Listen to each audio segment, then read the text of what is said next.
আসসালামু আলাইকুম ওয়া রাহমাতুল্লাহি ওয়া বারাকাতুহু। যে যেখান থেকে ভিডিওটি দেখছেন সবাইকে শুভেচ্ছা।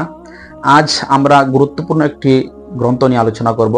গ্রন্থটি সবারই পড়া দরকার এবং বিশ্ব পরিমণ্ডলে গ্রন্থটির অনেক পরিচিতি এবং অনেক সমৃদ্ধি রয়েছে। গ্রন্থটি হলো ভারত উপমহাদেশের অবিসংবাদিত মুহাদ্দিস এবং প্রখ্যাত আলিমে দ্বীন হযরত মাওলানা সৈয়দ সুলাইমান নদভী রাহিমাহুল্লাহ এর লিখিত তারিখে আরজে কোরআন।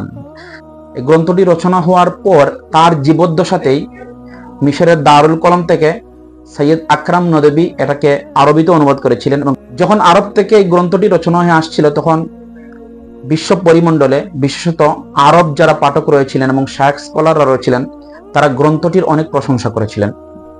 পরবর্তীতে গ্রন্থটি আবার ইংরেজিতে অনুবাদ হয়েছিল এবং আলহামদুলিল্লাহ 2021 সালের দিকে আমাদের বাংলাদেশে গ্রন্থটি অনুবাদ হয়ে আসছে। এটা সবার জন্যই একটি খুশির সংবাদ। গ্রন্থটি প্রথম প্রকাশ হয়েছিল 2021-এ। এখন গ্রন্থটি আবার পুনর্মুদ্রণ হয়ে আরেকটি সংস্করণ আমাদের সামনে এসেছে। গ্রন্থটি অনুবাদ করেছেন আমাদের সবার প্রিয় সত্তার আইনি ভাই। আলহামদুলিল্লাহ তিনি আরবি ইংরেজি সমানভাবে অনেকগুলো ভাষার উপর ওনার অনেক দখলদারিত্ব রয়েছে এবং তার অনুবাদের ধাঁচ অনেক সুন্দর। আমি ব্যক্তিগতভাবে তার অনুবাদকে অনেক পছন্দ করি। তারিখে আরজে কোরআন গ্রন্থটির মধ্যে মূলত লেখক কোরআনুল কারীমের মধ্যে যে সমস্ত ভৌগোলিক ইতিহাস রয়েছে, যে সমস্ত জায়গার নাম এসেছে, অনেক নবী আম্বিয়া কেরামের নাম এসেছে, তাদের বিভিন্ন এলাকার নাম এসেছে, জাজিরাতুল আরবের আলোচনা এসেছে, এই আলোচনাগুলোকে উনি এই ভৌগোলিক ইতিহাসকে উনি অনেক সুন্দরভাবে তিনি আলোচনা করার চেষ্টা করেছেন। এই গ্রন্থটি সম্পর্কে আমরা যদি দেখি আমাদের আকাবিরিনদের মধ্যে অনেক আকাবিররা অনেক ভূয়সী প্রশংসা করেছেন। আল্লামা আনোয়ার শাহ কাশ্মীর রহমতুল্লাহ আলাইহি এই আরজুল কোরআন সম্পর্কে তিনি বিস্ময় প্রকাশ করে নিজেই বলেন যে আরজুল কোরআনের লেখক এই ক্ষেত্রে গবেষণার সমাপ্তি সাধন করেছেন।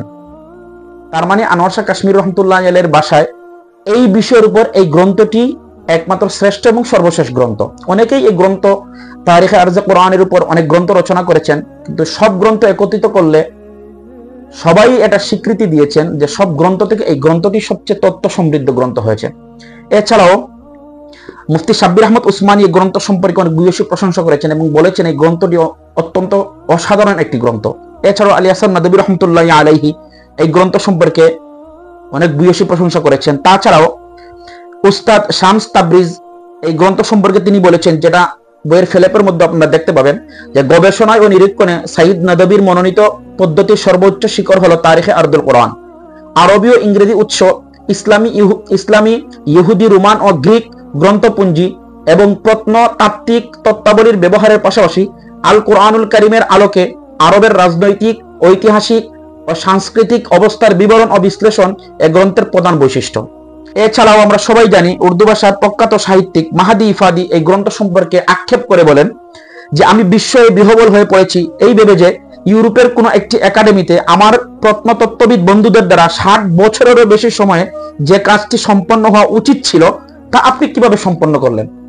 আমরা সবাই জানি সুলাইমান নদভী রাহিমাহুল্লাহ এই গ্রন্থটি রচনা করতে অনেক ভাষা শিখেছেন, গ্রিক ভাষা, রোমান ভাষা, হিব্রু ভাষা, এবং উনি চেষ্টা করেছেন এই ইতিহাসগুলো ওই সমস্ত তথ্য থেকে পরিপূর্ণভাবে উদ্ঘাটন করে যাতে তিনি বিস্তারিত বলতে পারেন এবং আলহামদুলিল্লাহ এক্ষেত্রে তিনি সফল হয়েছেন। এজন্য এই তারিখে আরজে কোরআন গ্রন্থটি বুদ্ধা মহলের কাছে, বুদ্ধা পাঠক মহল অনেক পছন্দ করেছেন এবং আলহামদুলিল্লাহ অনেক বড় বড় স্কলার এই গ্রন্থটিকে অনেক স্বীকৃতি দিয়েছেন এবং সৈয়দ সুলাইমান নদভী রাহিমাহুল্লাহ যে কয়টি কাজ করেছেন তার সব কাজগুলো যদি একত্র করা হয় তার মধ্য থেকে অন্যতম একটি কাজ হলো তারিখে আরজে কোরআন। আমি ধন্যবাদ জানাই অর্পণ প্রকাশনীকে যে তারা এত সুন্দর করে গ্রন্থটির গুরুত্ব অনুধাবন করে আমাদের সামনে অনুবাদ করে নিয়ে আসছে এবং বাংলা ভাষাভাষী পাঠকদের জন্য সহজ করে দিয়েছে। এবং পাশাপাশি আব্দুস সাত্তার আইনি ভাইকে ধন্যবাদ জানাই। আমি জানি তিনি গ্রন্থটি অনুবাদ করতে অনেক পরিশ্রম করেছেন, অনেক খেটেছেন। তত্ত্বগুলো দেখলেই আমরা সেটা সহজে বুঝতে পারি। দোয়া করি গ্রন্থটি যাতে সবার কাছে পৌঁছায় এবং সবাই এই গ্রন্থ থেকে নিজের কল্পনার চেয়ে বেশি উপকৃত হইতে পারে। আমি আশা করি এই গ্রন্থটি পড়লে কোরআনুল কারীমের প্রতি আমাদের অগাধ প্রেম, ভালোবাসা আরো বাড়বে এবং কোরআনুল কারীম এর যারা তাদাব্বুরে কোরআন করেন তাদের জন্য গ্রন্থটি একটি সারপ্রাইজ হিসেবে থাকবে। আল্লাহ পাক রব্বুল আলামিন আমাদের সবার শ্রমকে, দ্বীনের ক্ষেত্রে সবার মেহনতকে কবুল করুন। আসসালামু আলাইকুম ওয়া রাহমাতুল্লাহি ওয়া বারাকাতুহু।